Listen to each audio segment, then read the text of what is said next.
water, fire, earth, air.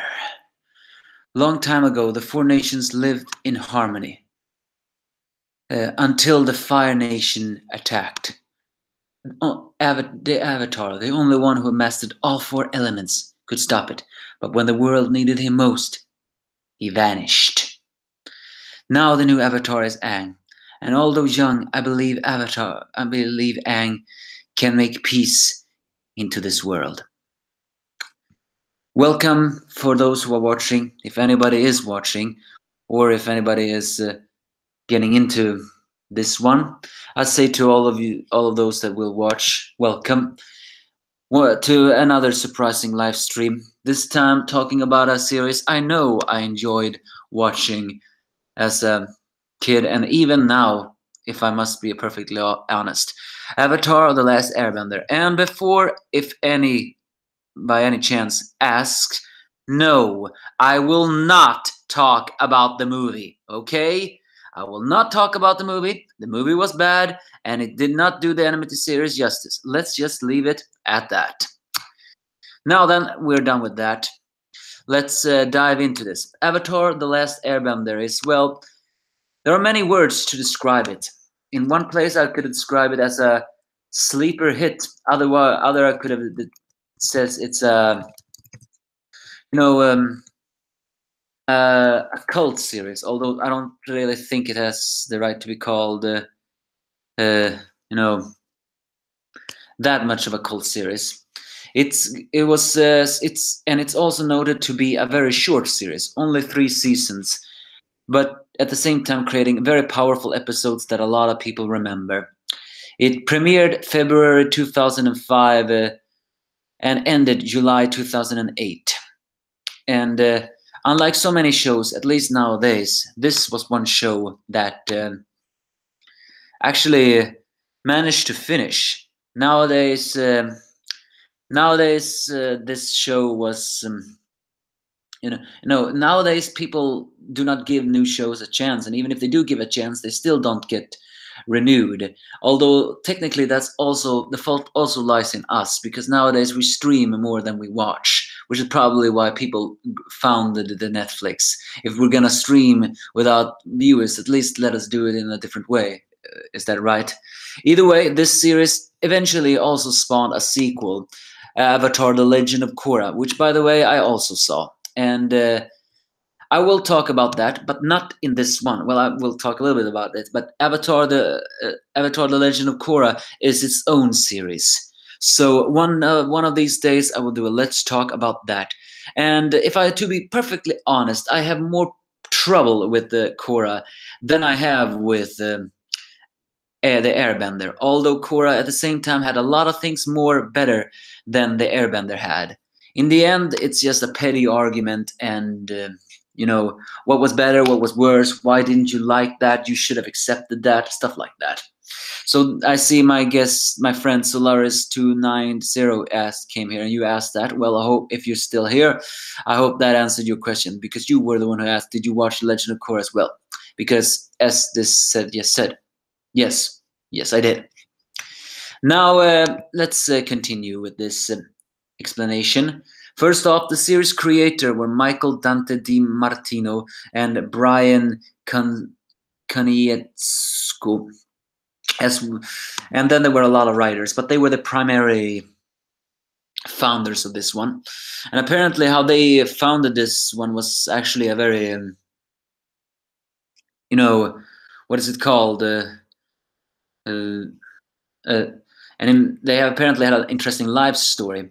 Something about they studied together and they lived together, and eventually, when I mean lived together, they were roommates, and eventually that led, and they also were friends with a composer in that same building, and eventually that led to the creation of the creation of the Avatar: Last Airbender. One of those few stories where a collaboration really can get more. I so many times wish to meet interesting people like that. I mean, I'm not an animator, but I am a writer. At least I'm trying to be. So one of these days, I hope to meet interesting people like that too. And they certainly did create an interesting tale. Because Avatar, The Last Airbender, is a very heavily anime-inspired show with a lot of anime-like gags, such as red face of anger, twitched like that, droopy faces, blushing moments, as well as action. Including the concept of the show itself also worked. Too bad I will. Seems only Solaris is the only one who has commented it so far. That's too bad, even though I got 4 viewers. So, um, but what was the show about? Well, it's called Avatar: The Last Airbender because in this world, people, not all of them, of course, but some of them could bend the elements of fire, water, earth, and air, which was basically wind. Firebenders could bend the heat within their system to create flamethrowers and a lot of things more, including combustions and explosions, including a colored flame if their feelings were cold enough, as well as bend the cold like light flame they called lightning. Well, they didn't call it lightning. It was lightning, but they called it the cold flame.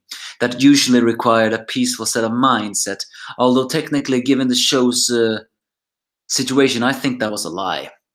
Now then again, and that was water bending, basically pushing water, not fluid from itself, although later there was a forbidden power called blood bending that was more pronounced in the sequel series than in its first series. But blood bending were the only one who could bend the fluid within bodies, like a marionette controlling a puppet. However, otherwise, blood bending was the power to draw liquid and control liquid from water and as well as flowers, including the power of healing by soothing the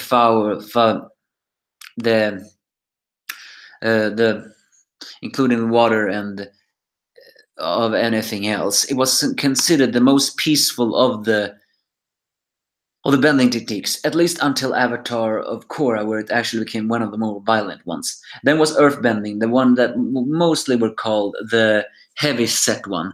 It was ability to, it just as the word said, bend the earth, creating pillars, levitate rocks, even create miniature earthquakes. Although technically no one really did create miniature earthquakes. They always just did that and that. Else, later on in the series, one of the main protagonists, at least for book 2, created metal bending out of the logic, which I liked, by the way, that there are always earth particles in metal too. Therefore, there could be some parts of that can be bent as well, which is basically as controlling metal, which was heavily influenced in the sequel series as well. And finally, let's see, which one I have airbending. And airbending was very rare in the first series because Aang, the main character, was the last airbender. It was basically as controlling the wind, levitating, controlling gusts of wind, and many things more. It was considered also one of the more peaceful ones. But the sequel series later proved that air in itself also is in our lungs, and that, can be more deadly. It also had the ability to fly, although to do that you had to let go of your earthly tantrums, which one in itself is also bad. Oh yeah, and earthbending later created to magma bending, although that was only in the sequel series. Otherwise, only avatars in itself could do it. I see you arrived here, Anime X Manga God. You asked if I ship Aang and Katara or Zuko and Katara. Well, I think I shipped Aang and Katara. I mean, for a moment I felt there was a little puppy love moment, but hey, it was the only one they wanted to make, so it happened. In fact, one of the main characters, Zuko, it was never, I don't think at least, mentioned how his love life ended up. Because the Avatar: The Last Airbender had a lot of sequels in the form of comic books, and I don't think it was ever mentioned if Zuko ever did have a love life. But in the sequel series, he did have a daughter, so in the end, he did get married. It was just not pronounced if he got married to the love of his life.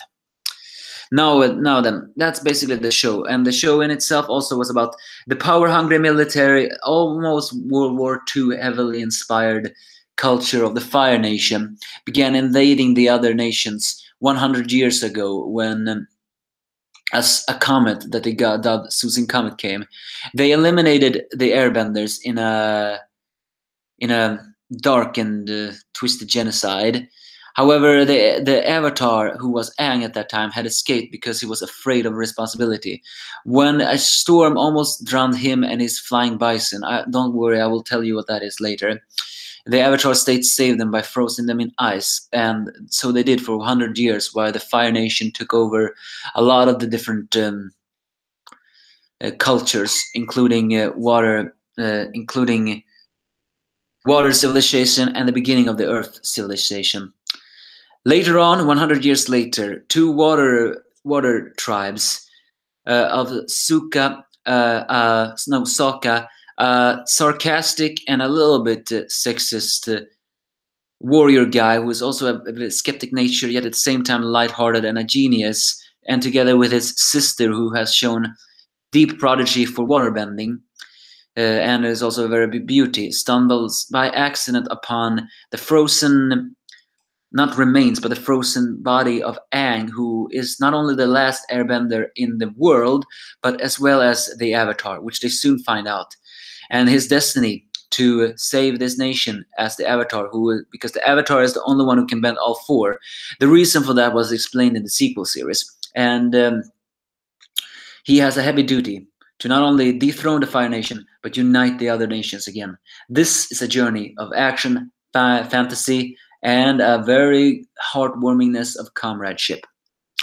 And it also introduced a lot of different characters. The story was divided into 3 books: Water, Earth, and Fire, I think.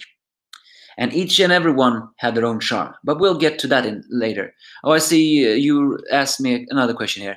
You shipped Toph and Sokka, but it never happened, Solaris 290, as did you, Manny X Man of God.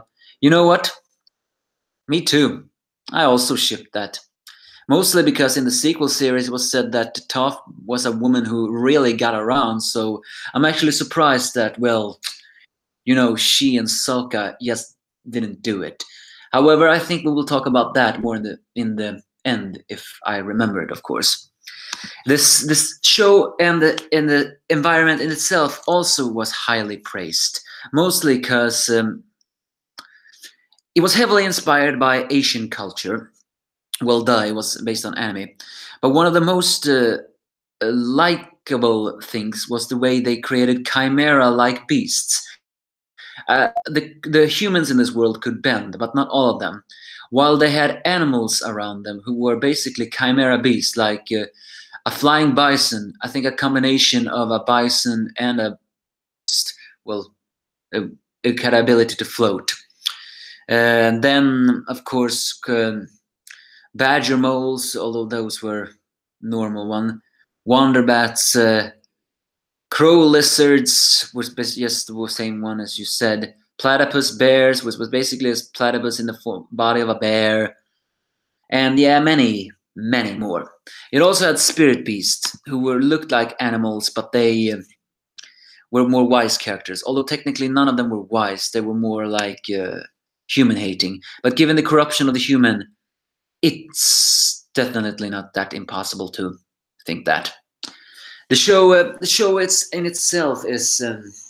Let's talk about the show is. Well, it's difficult to summarize it in the perfect world, but each and every one book, season 1, 2, and 3, summarizes different part of the story as well as different emotional moments, so to speak.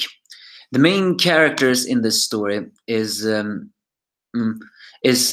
the Avatar, kind-hearted and at the same time a little bit naive, pacifistic airbender, who also is a bit selfish when it comes to his Pacific beast. Then it's Katara, a beautiful waterbender who also is a bit of the mother of the group because, well, she has always worked like that ever since she was 9. Sokka, the sarcastic, sexist-like guy who at the same time is a great inventor and a great planner. In season 2, the sarcastic and extremely deadpan snarking earthbend prodigy Toph, who is blind, by the way, also joins the group.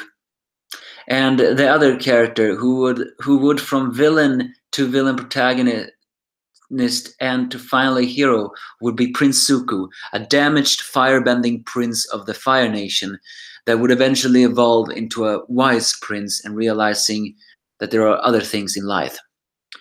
And each and every book details these different things. Book 1 details, of course, the water tribes, their struggle in the attempts to survive following the Fire Nation's invasions, as well as finding Aang, trying to encourage Aang to find a waterbending teacher, as well as Katara one. Eventually, they do find one teacher, but the guy do not want to teach women until finally he sees her necklace that was given to her by her mother, which, by the way, is dead in the story. I mean, Katara and Sokka, who are brothers and sisters, lost their mother in a fire raid. And the teacher eventually submits and decides to teach Katara and Aang waterbending. And Katara becomes Aang's improved teacher when it turns out that Katara is a very huge prodigy out of waterbending, which is not that surprising, really, although she is only waterbending. Well, you in the chat has been awfully quiet as of date. Aren't you gonna say something?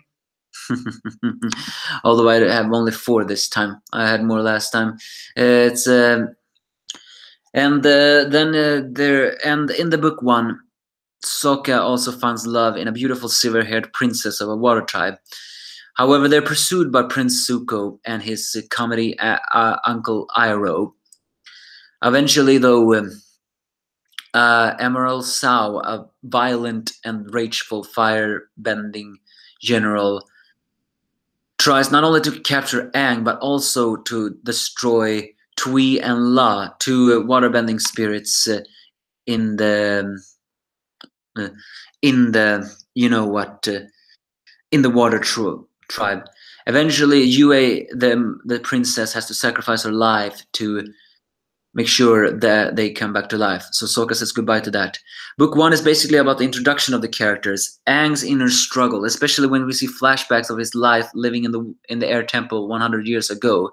He had a father figure as well as a master, Gyatso, and that story in itself is a very heartwarming one. Although book 1 is not my favorite, it certainly did introduce these characters and introduced the concepts of the Last Airbender. Where the story really picked up was in book 2, which basically became a traveling arc.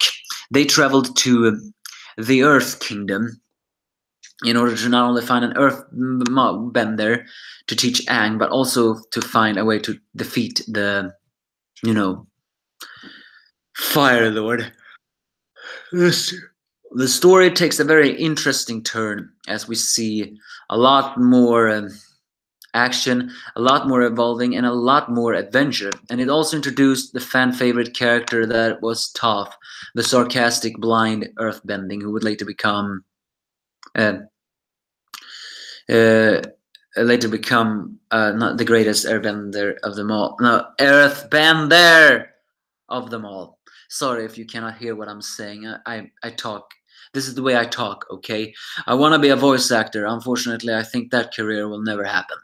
So, but I see some of you guys wrote something here. You wondered whatever Todoroki was based on of Zuko from Todoroki was based on My Hero Academia. Recently saw my latest review of the latest chapter. Actually got many negative thumbs down. Wonder why. Was it that bad? Zuko was a well-developed and complex character, but still acted like an awkward teen. Yeah, that's a good way of summarizing him. He had a lot of angst, after all, because the book 2 really kicked in to the explanation of Zuko. At the beginning, he looked like a prideful and rageful prince in book 1, but in 2, it was revealed that the young prince is actually a very damaged young man with a lot of self-esteem issues and father issues, as well as he was more compassionate than he originally looked. It's just that compassion was looked down upon by his family, so he didn't get that. So his father scarred his eye and banished him and his uncle. Although his uncle was the only one who treated him with kindness, other than his mother, followed with just to watch over him. Zuko also had a mother he loved, and the mother loved him. However, Zuko's life was not a very happy one, especially when his younger sister Azula, who would later become one of the more famous villains of this show, who was slowly evolving into sociopathic. In a way, you could say Zuko was the embodiment of his mother, while Azula, the sister, was an embodiment of his father, Fire Lord Uzai, a tyrannical and extremely cruel man. But was Todoroki based on Zuko? Well, he certainly had a lot of the, what's that word, similarities to him, including an anti-brooding personality and ability to bend fire, although technically Todoroki from My Hero Academia can bend ice as well. but if it's based on him, then all the better. After all, they also have fire and also have father issues. And you asked something else, Anime X Man of God. The live action movie, please, Anime X Manga God, we're not gonna talk about the movie here. The movie was bad. Let's just summarize it like that. So, and then book 2 was about that, traveling in the Earth Kingdom, and it ended a little bit tragedy when it looked like Aang was struck down against Azula, and finally it looked like Zuko would pull a heel face turn, but eventually did not.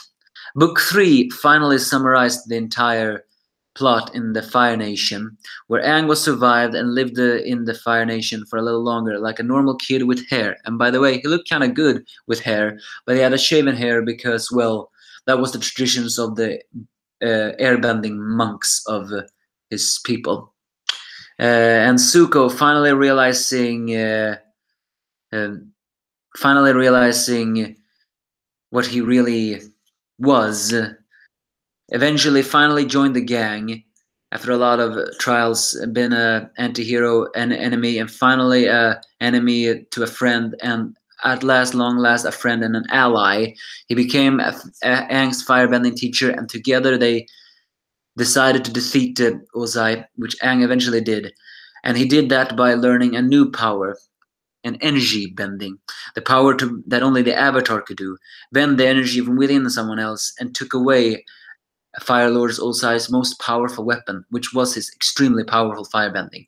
Doing that removed the threat, and there were no longer any more powerful bender that could oppose the Avatar, effectively bringing peace as Zuko took over the throne in a way to finally redeem the Fire Lord Nation's tyrannical name.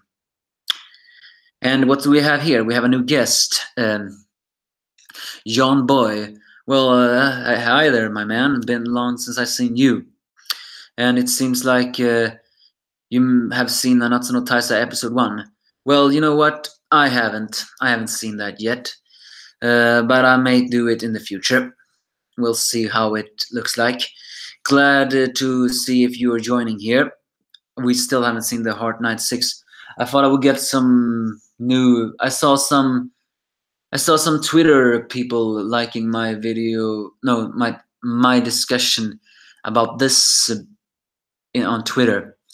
Unfortunately, it seems they are not catching this one here, but that's not too surprising. I'm not that famous. Now then, we have basically already talked about the characters, but we'll try to talk a little bit about the characters, even if we already did. Again, the main character was Aang the Airbender, a kind-hearted and very peaceful, pacifistic-loving vegetarian. However, he also had flaws in his character, the fact that he did not want to be violent. He only became violent when his best friend Appa, his flying bison, was kidnapped. And at the same time, this showed a little bit of a selfishness in himself. But then again, his friends never really pulled that joke when they... Because, you know, I was thinking that we're going to pull a joke in this series, but basically, guys, do not pressure Aang. You mean it? Yeah, I mean, the Sozin's Comet is coming upon us. The Fire Lord is only going to burn down the entire Earth kingdom, and you are saying that we should not kill him? I was expecting something like that, but no, they never went that far. So, who knows? Other characters was, of course, Katara and Sokka, sisters and brother. Katara, the mother of the group and the earth waterbending. Sokka, the sexist and the little bit smart aleck and the sarcastic guy. And later on, it would get Toph, the sarcastic and very brash earthbending that was blind, by the way. Zuko, the angsty teen that arguably had the greatest amount of character development in the entire series. And his uncle, General Iroh, who looked like a very bumbling-like uncle, but eventually also hides a powerful secret side. At the villain side, though, we later got many other characters. We also got many side characters, including the Boulder, Clear the Rock, parody, and Jet, who, by the way, met a very cold demise, and of course Ty Lee and May, who were villains that became allies, and Suki, of course, extremely athletic and beautiful lady that will become Sokka's girlfriend after his first love. And I see as you guys in this chat just suddenly talked about Kingdom here. Dudes, Kingdom may have some similarities given to the fact that it was war, but that's not what we're here to talk about, Although Appa's Lost Days, that was truly an emotional episode. But when Kingdom finally arrives and it's translated, don't worry, I will review that. You can bet it on. And Jet died for real. In a very tragic sense. Jet was basically a vigilante. He hated the Fire Nation and was very prepared to do everything he could to destroy them, which he almost did until he had some character development, but was brainwashed. And eventually it ended very well. Not very well. And each and every book had a main villain, so to speak. The main villain of the series in itself was Fire Lord Ozai. A cruel father and a selfish man. Book 1 had General Zhao, and of course Zuko was the villain in that book 2, but the most pronounced was General Zhao, an arrogant and extremely violent firebending that only wanted to prove his, worth and everything else. He died by the hands of the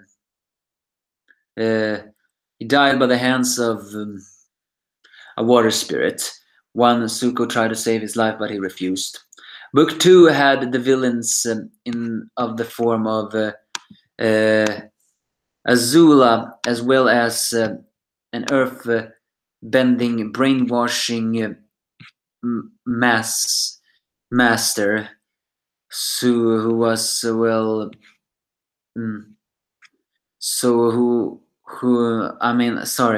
I think I just.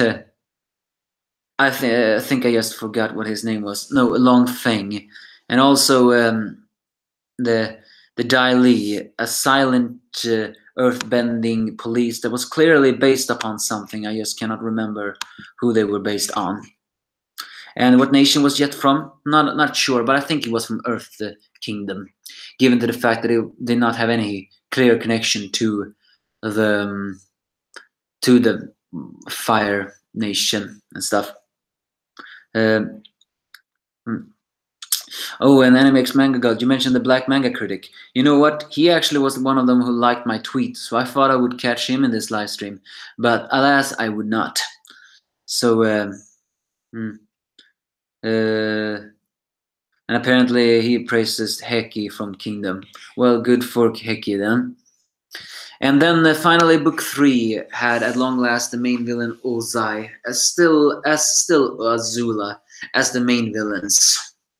So yeah, this was a show with lots and lots of characters. It even had animal companions in the form of Momo, a flying, well, not a flying squirrel, a lemur flying lemur or a lemur squirrel or something, and Appa the flying bison, who were, well, just like who he was, like he always was, and many many more. Although technically they were the only most well noted animal buddies in the entire show. We also met a bear, who, by the way, was just a bear. They even lampshaded in the story in itself, you know.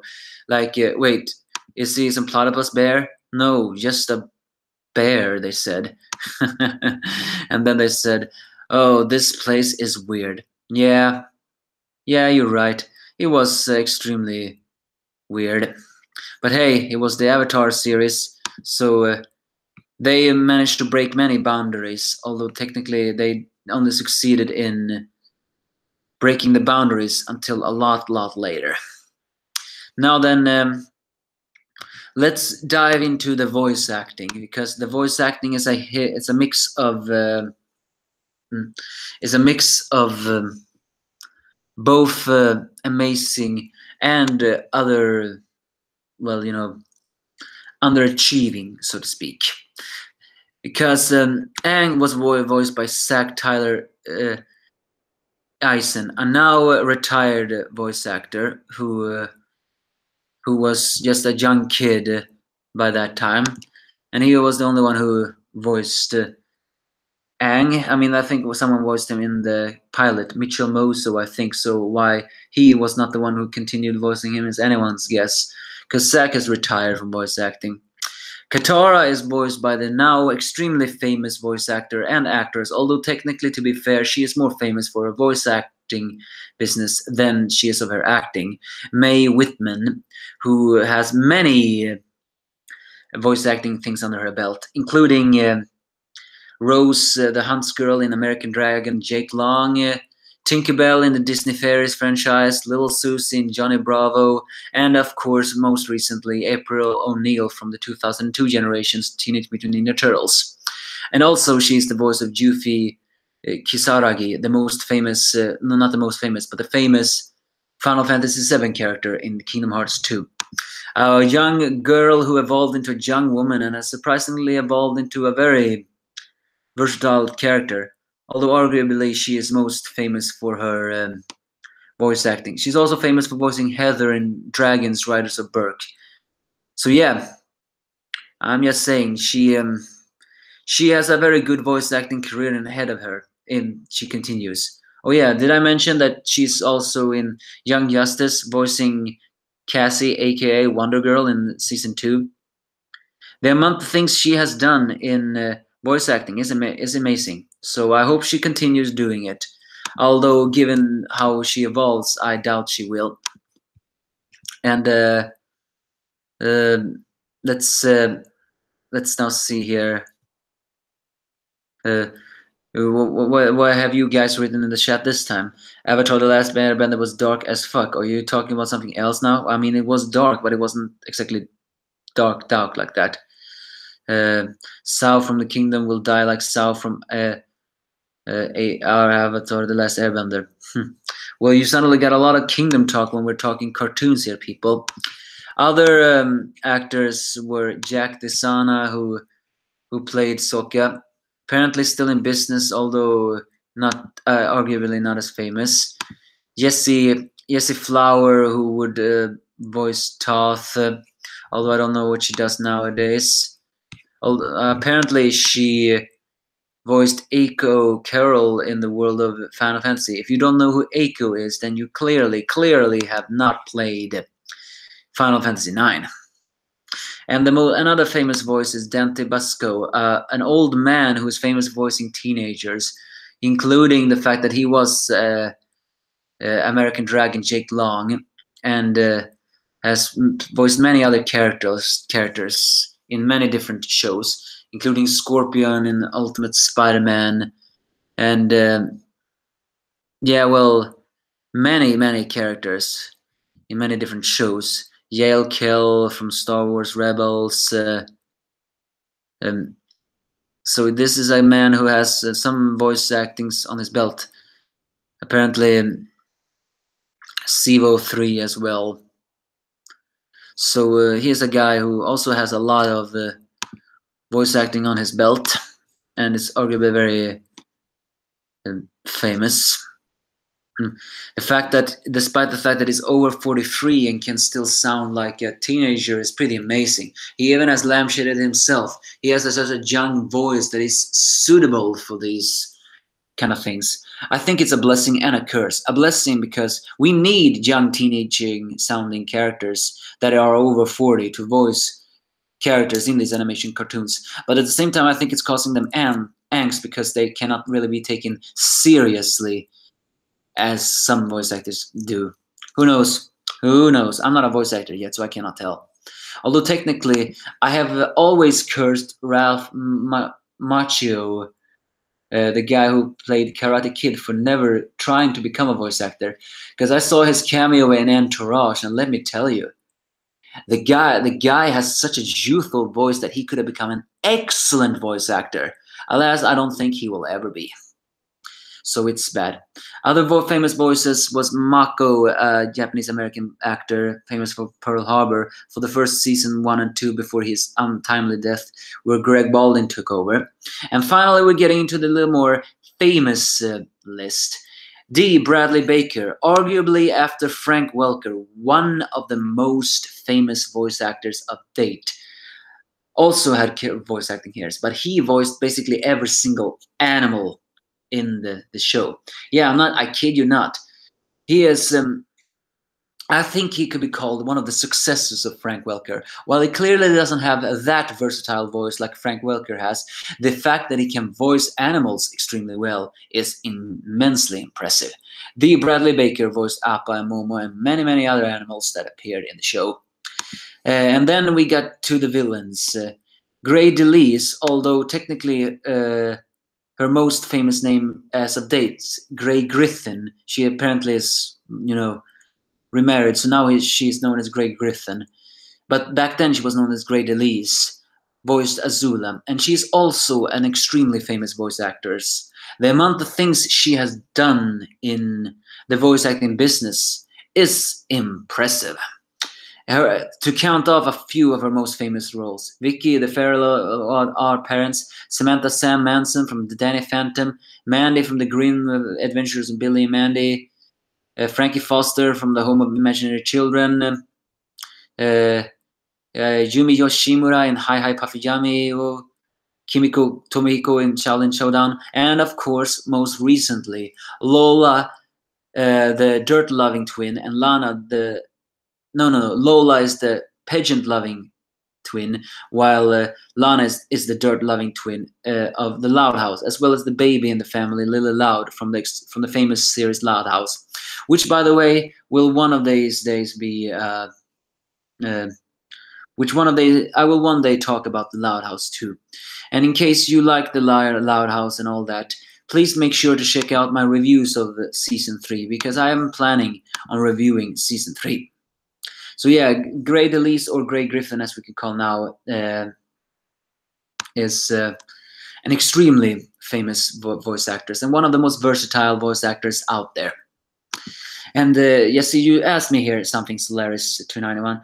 You asked me, didn't Mako voice Aku? Yeah, Mako did. I forgot to mention that.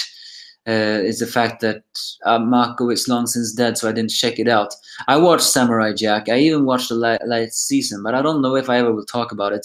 Although technically Samurai Jack is not a bad show. In fact, it's actually very good. It's just a little bit unique on some things. And John Boy USA, we need English female main character voice actors. Is that what you're saying?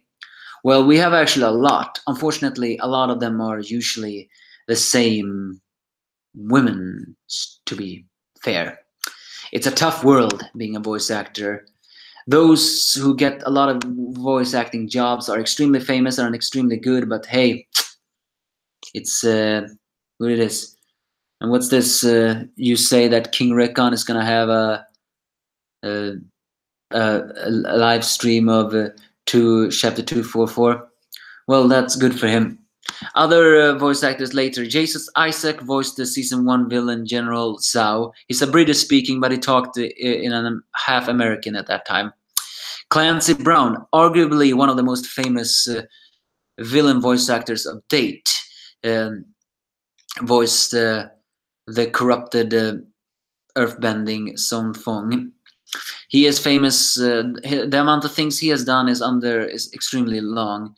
However, you may not know this, but one of his earliest acting roles was in The Shawshank Redemption and The Pet Sematary too. But arguably his most famous was The Shawshank Redemption or Highlander, which was his acting roles. As acting, he hasn't had that many acting on his belt, but he has a lot, just not things people are remembering for.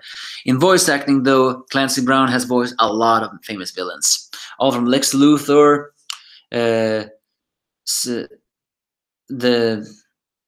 Blue Dogs, Mr. Krabs, Captain Black from Jackie Chan, Tough Cleb from Buzz and Lightyears, and Dragon from Samurai Jack, Trident in Teen Titans, and he has Mr. Freeze in The Batman, and the Dark Dragon in American Dragon Jake Long, as well as Commander Kane in Kim Possible.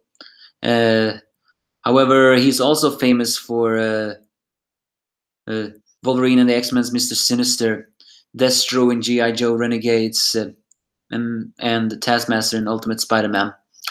And we cannot forget Dog Pound and Razor in Teenage Mutant Ninja Turtles. Yeah, the amount of things he has done is a very long list. But the guy do not just have villains on his list, including villain roles like Rhino from The Spectacular Spider-Man and Alexander Payne from the cult series Atom, Alpha Teens on Machines. No, this guy has voiced some heroes. Most famous heroes is Otto from the Super Robot Monkey Team Hyperforce Go, and Odin from the Avengers, Earth's Mightiest Heroes, as such. So yeah, the amount of things he has done is impressive and long, very, very long. So we should not go ahead and talk about all of them. And finally, we got to the final most famous voice actor, Mark Hamill, the guy who were most famous at that time voicing the Joker in Batman and many of his other spin-offs, became the guy to voice Ozai, Fire Lord Ozai. Arguably his second most famous villain role after the Joker, and the amount of things Mark Hamill has voiced is also immense, and he is most famous for villains as well, which is very funny given to the fact that he was a hero in Star Wars. And no, I have not watched Star Wars: The Last Jedi. I wanted to, it's just that I never got the time to do it, where he actually returns to everything else. The things Mark Hamill has voiced has been everything from Larry 3000 from the Time Squad, let's see here, Captain Sticky Bear from the Codename Kids Next Door, Skeleton King from Super Robot Monkey Team Hyperforce Go,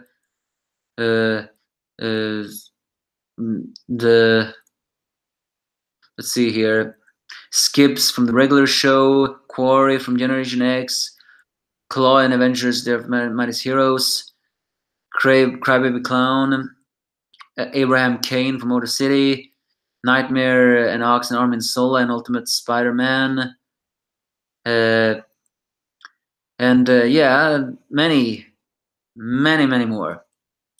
And yes, recently he voiced Dictatius in Troll Hunter, and apparently he is in the internet-based animated series of Transformers Titans Returns.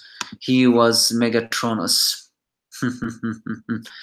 But he has some heroes on his belt, but he's most famous, of course, for he was very famous for voicing villains. His most famous hero roles is arguably Skips from the regular show. And here's a fun fact: Have any of you played Kingdom Hearts, Birth by Sleep, or Kingdom Hearts in general? Well, he voiced Master Ericus. No, not the main villain of the series, although he technically did have a villainous role. That guy was actually a good guy in general, Master Ericus.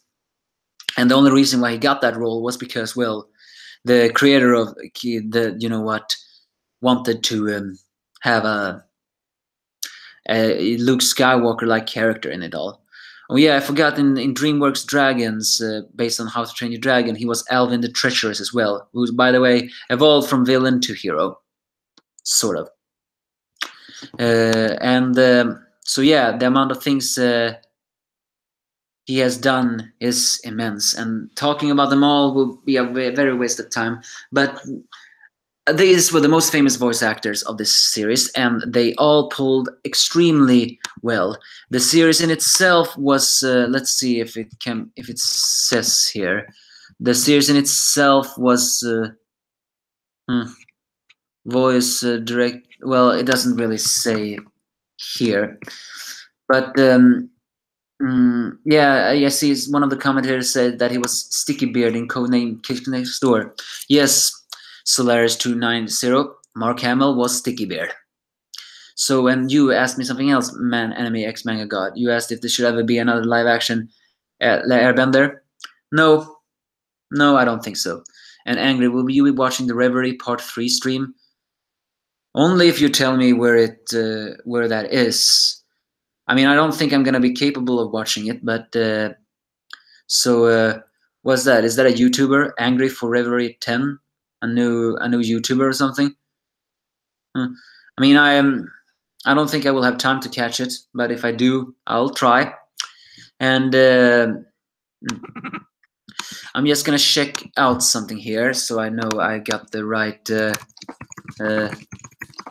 person here, because some of these later shows have very noteworthy,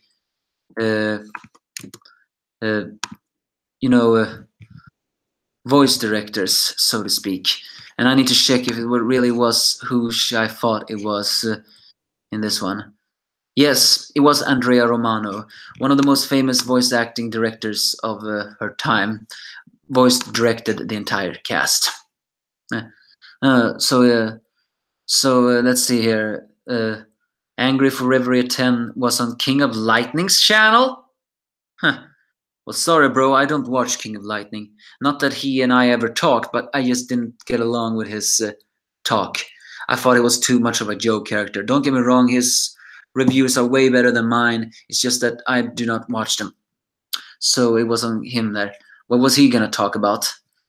Well, who knows? Let's continue talking a little bit more.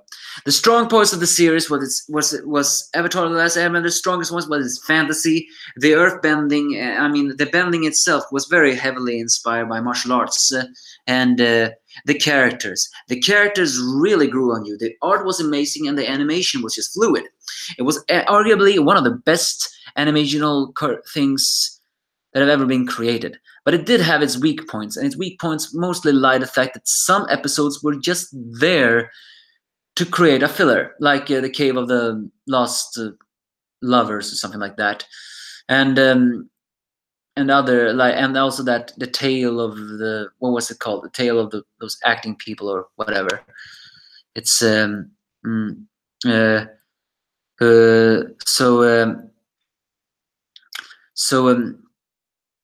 just a lot of things there, but there was pretty few weak points.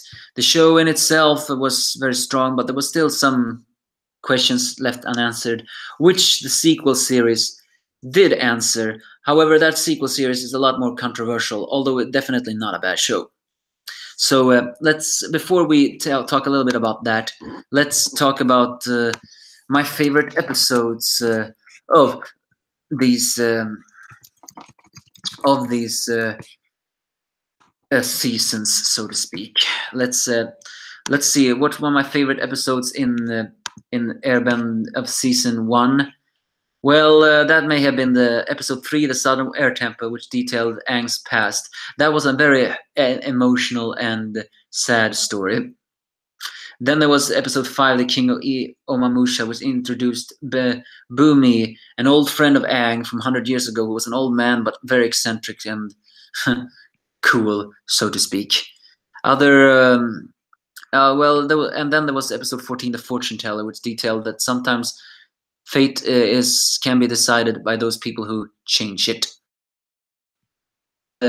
Part 1 or 2 and the finales were good, but book 2 had more of my favorites, like Return to Amimusha, episode 3, episode 4, the Swamp, episode 6, the Blind Bandit, and the episode 12, the Serpent Pass, episode 13, the Drill, episode 14, the City of Walls, the episode 15, the Tales of Boston Say, 16, Appa's Lost Day, which by the way was a very emotional one. And yeah, it was the rest of the episodes from 17, Lake Logai, 18, Earth King, and 19, Guru, and even 20, Crossroad of Destiny was very well made episodes. And finally, season 3, well, even The Awakening, episode 1 of season 3, The Headband, Sokka's Master, episode 4, the episode 6, The Avatar and the Fire Lord, episode 7, The Runaway, episode 8, The Puppet Master, and episode 10 and 11, The Days of the Black Sun, and episode 12, and Western Air Temple, and 13, the Firebending, The Boiling Rock, episode 14 and 15, and finally the Sosin Comets, who were the finales of this shows, episode 7 to 21 of season 3. So yeah, this had a lot of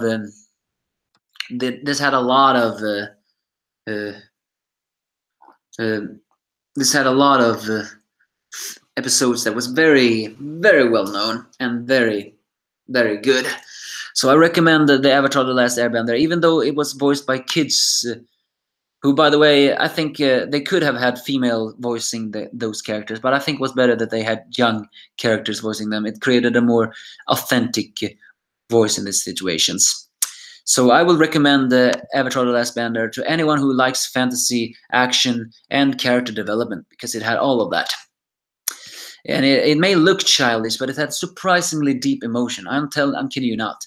So before we wrap this up here, let's talk about the sequel series. Note, I'm not going to talk about the sequel series, because I will do that in a separate live stream in a future.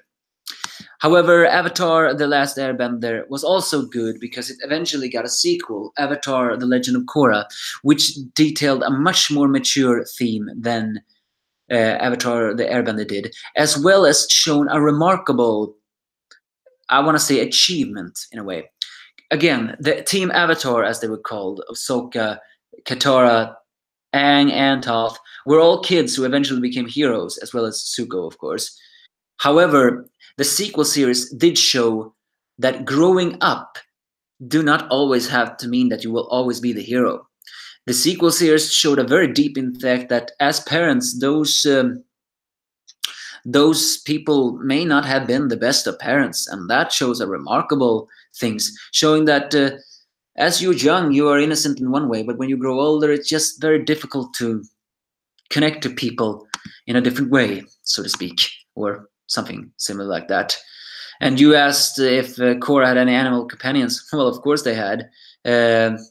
Bolin, one of the main characters of that, had a red panda ferret, or a fire ferret, I think it was, and a very cute one by the name of Pabu. And Korra had a polar bear dog, but basically just as it says, a polar bear dog, a female one, by the way. But seems like you say that Korra had more childish as fuck compared to Avatar: The Last Airbender in The Legend of Korra. Well, it certainly dealt with a little bit more of a angst and a little bit more of a childish theme like that and that. However, it did have more mature themes like looking down on bending and looking down on non-bendings, as well as conquering things of spirits because you believe in religion a little bit more, and anarchy of dethroning many things more. And let's not just forget the half controversial thing about making the main character of Avatar: The Legend of Korra bisexual. Although technically, I think she was more meant to be lesbian than bisexual. Although technically, that's not a controversial thing. A lot of people demanded that, and they got that. Although technically, it's a thing that a lot of people are not very happy about. But I know for a fact that they're more happy about that than they were disappointed about that. So that's why I'm saying The Legend of Korra was more mature than Avatar: The Last Airbender. However, they did deal with a lot of things that were a little bit more childish and a little bit more, oh, come on, people, this is stupid. So, and Korra did master all of her elements. You just did not know that, John Boy. So, however, we will not talk about that series here on this live stream. No, you have to catch me in a future one where I will talk about that. Because Avatar: The Legend of Korra is its own series and way different than Avatar: The Korra almost. Sorry. So I won't talk about it here. But now I will wrap up this live stream. If you have any final questions, ask them now. Because I will soon wrap up. In fact, I have you guys to ask a question about if you guys are still here. I need to know one thing. The next live stream, I don't know when that will be. I think I will do a live stream next Saturday. Because I might be planning to do 2 live streams next weekend as well. On Saturday, the same time, 1 p.m. Central Time, and Sunday 1 p.m. Central Time as well. No promises, but I may. So if any of you are still here, feel free to check it out if I'm doing a live stream back then. However, my question to you guys is, which series should I review which series should I review of these ones? I was planning on reviewing or talking about Batman the Animated Series, but I haven't been watching that for a very long time. My more famous DCAU show is Justice League, although I'm thinking of doing these in order with Batman and then Superman and then others before I finally get into Justice League. So do you think you want to hear me talk about Batman the Animated Series? I can definitely try to do that. So if any of you commentators are still here, do you want me to talk about Batman the Animated Series and what I think about that show? Because next week, Saturday, you will catch me again doing this live stream and talking about those kind of things. So, but it seems none of the commentators are here yet. Although Anime X Manga God, you said that Avatar: The Last Airbender is way better than Legend of Korra. Well, I have no favorites, but it's true. I preferred to watch Airbender a little bit more than Korra. I just like the characters a little bit more in Korra than I liked in the Airbender. So well then, I guess that's it. None of you have asked which series I will review next time, so maybe I will dive into Batman the Animated Series as well as Batman and Robin Animated Series, talking about Batman's rise and fall, and well, not fall, but his rise and some of the episodes there and many things more. Because that's one I'm gonna talk about next week. So